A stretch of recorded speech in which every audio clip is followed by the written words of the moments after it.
This is the apparatus to demonstrate Faraday rotation. Not quite how Faraday did it. Faraday had a piece of glass that he developed himself, which had a very high Verdict constant, which is the ability to rotate the light.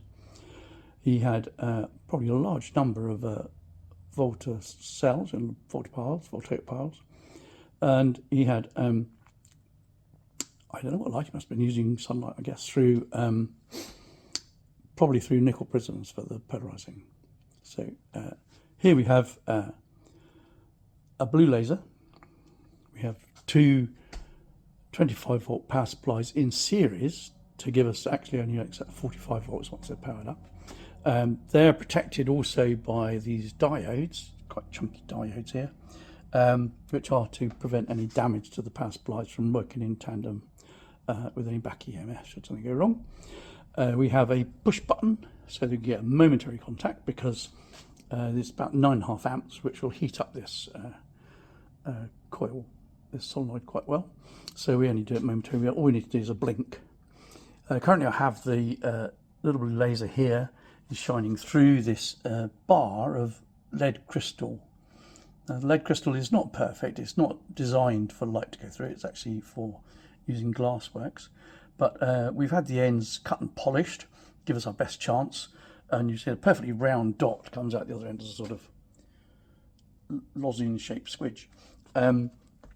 When we put the polarizers in, we can actually try and rotate them so that cross polarizers to get virtually no light going through at all. And then we will put the phone on the end and see what happens when we press the button on over there. Okay. Right, polarizers in place now. You can see there's still a blue dot that end, but there's no longer any blue lozenge squidge at this end. So polarizers are now effectively crossed to stop that from passing through. So this is the with the polarizers in place and the minimum of blue light coming through. As you can see, it's not terribly brilliant. And notice this rather sort of pinky red dot on the right hand side of the screen. That's what we're going to be looking at. Because if we just now press the on button here, you should see it almost disappear.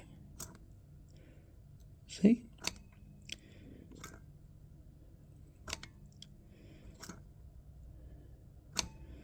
So that is Faraday rotation. You see that what's happened is that the ray of light that's causing this pinkish red dot is going through the two polarizers, and then when I press the button, it's rotated so that it's actually more blocked by the polarizers.